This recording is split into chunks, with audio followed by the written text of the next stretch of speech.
어제 검찰이 경기도청을 압수수색했습니다.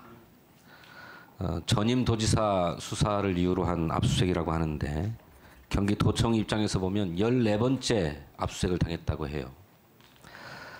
대체로 동일한 사건, 동일한 대상을 놓고 압수수색이 이렇게 반복적으로 진행된 것인데 대법원장 후보자로서 이렇게 동일 사건, 동일 대상을 상대로 한 압수수색이 반복적으로 계속되는 것이 적절하다고 생각하십니까? 뭐 원론적으로는 가능하면은 수사가 단기간에 이례적으로 끝나는 게 뭐 원칙이겠습니다만 구체적으로 영장 발부 내용에 대해서 제가 아는 바는 없기 때문에 이 사건에 대해서 말씀드리기는 어렵겠습니다. 네. 그 조서의 증거 능력이 제약되는 측면이 있어서 압수수색이 조금 많아진 경향이 있다고 답변하셨었는데 실제로 압수수색 영장 발부율이 91%에 이른다고 합니다.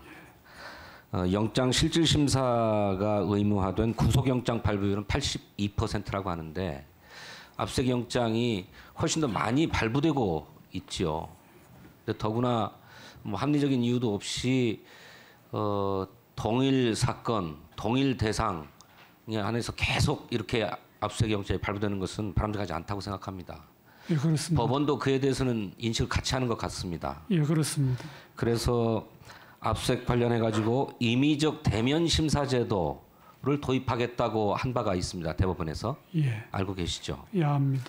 올 2월 달에 형사소송 규칙 개정안을 입법 예고했는데 혹시 이 입법 예고된 형사소송 규칙이 어떻게 지금 상황이 되어 있는지 아십니까? 뭐 제가 그 내용은 보고를 받았고요. 다만 아직도 논의 중인 게 그게 규칙으로 하는 게 바람직한지 아니면 법률 사항이어서 법률로 하는 것이 바람직한지 논의를 하고 있다고 들었습니다. 그 나머지 자세한 내용은 아직 제가 알지를 못합니다. 네. 아니 대법원이 그런 점들을 충분히 판단했기 때문에 대법원 소관 시행령인 형사소송 규칙을 개정하겠다고 입법 예고까지 한 것 아닙니까? 그런데 이제 와서 그걸 시행령으로 하는 게 바람직한지 아예 형사소송 법률을 개정하는 것이 바람직한지 이견이 있다 이렇게 얘기하는 건 좀 이견이 있다는 건 아니고 그런 논의를 한다고 제가 들었지 구체적으로 뭐 어떤 경위를 거쳐서 그렇게 됐다고까지는 제가 알지를 못합니다. 그러면 그 형사소송 규칙 개정안이 처리된 것은 아직 아닌가요? 어떻습니까? 그것까지 나중에 한번 확인해 보겠습니다. 제가 확인해서 예. 답변해 주시겠습니까? 예, 그러겠습니다.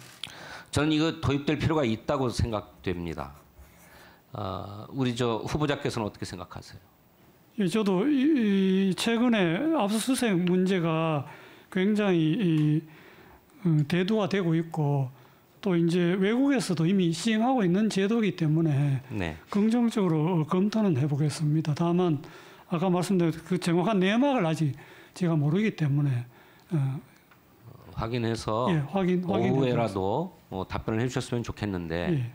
이것은 판사가 청구된 압수수색 영장을 보면서 좀 미심쩍은 부분이 있다면 뭐 피의자를 불러서 신문을 한다거나 또는 뭐 검사를 불러서 신문을 한다거나 뭐 이렇게 해서 압수수색 영장을 발부해야 될 것인지 말 것인지를 구체적으로 좀 판단하자라고 하는 제도 아닙니까? 예, 근데 지금 위원님 말씀하신 대로 부르는 사람을 이제 누구를 부를지를 이제 를 아무나 부르게 되면 수사의 밀행성이나 신속성이 떨어지기 때문에 예. 지금 대법원에서 고민하고 있는 것도 당초 안에서 후퇴해서 말하자면 검사가 신청하는 참고인만 부르는 쪽으로 조금 바꿀 필요도 있지 않느냐 이런 여러 가지 점들을 함께 지금 검토하고 있는 것 같습니다. 그래요. 예. 그래서 저는 아직 그걸 보지 못했습니다만 형사소송 규칙 개정안에는 어떻게 되어 있습니까? 당초에는 그 제한 없이 부를 수 있도록 이렇게 되어 있는 것 같습니다. 예. 예. 네, 아직 정돈되고 있지는 못하다 이런 예, 상황이네요. 예.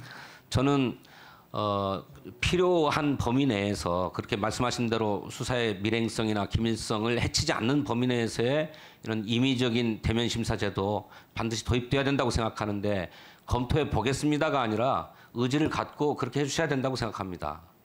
예, 그 아시다시피 규칙은 대법원장 혼자 사는 게 아니고 이제 대법관 회의에서 논의될 사항이기 때문에 제가 임의로 답변 드리기는 어렵겠습니다. 네, 하나 더 여쭤보겠습니다.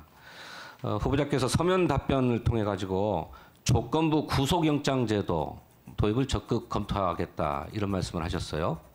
조건부 구속영장 제도에 대한 소신은 어떻습니까? 예, 이것도 긍정적으로 검토할 필요가 있다고 생각합니다. 그렇죠. 예, 근데 이건 국회에서 법을 개정해야만 가능한 것 아닙니까? 그렇습니다. 그런데 앞서 그 임의적 대면 심사 제도도 검찰이 강하게 반발한다고 해요. 역시 조건부 구속영장 제도도 오래전서부터 논의가 되었지만 검찰이 완강하게 반대한다고 합니다. 어떻게 생각하세요? 저희들은 검찰에서 어떤 태도를 가지고 있는지는 모르겠습니다만은 다만 저희들로서도 걱정은 이런 제도가 생기면 결국 부자라든지 힘 있는 사람만 또 어떤 혜택을 받는 쪽으로 운영되지는 않을까 이런 점들을 오히려 걱정을 많이 하고 있습니다. 네. 그래서 그런 형사소송 절차에 대해서 국민에게 충실하게 상세하게 알리는 노력이 필요합니다. 이를테면 가난한 분들은 변호사도 제대로 선임하기 어려워서 그렇습니다. 아주 형식적으로 재판에 임하게 될 때가 많지 않습니까? 예. 그래서 이런 형사소송 절차에 대해서도 상세하게 국민께 알려서 국민이 자기 권리를 다 행사할 수 있게끔 해야 되죠. 알겠습니다. 이제 그런 것들이 뒷받침된다면 이런 그 조건부 구속영장 제도가 도입된다거나 또는 무슨 대면 심사 제도가 도입된다고 해서 꼭 힘 세고 돈 가진 사람들만 혜택을 보고 그렇지 않은 국민은 혜택을 보지 못한다 이렇게 볼 수는 없는 것 아니겠습니까? 예, 그렇습니다. 그렇게 하는데 이제 운영상 혹시 그런 폐단이 생기면 어쩔까 그런 것들을 미리 염려하고 있는 중입니다.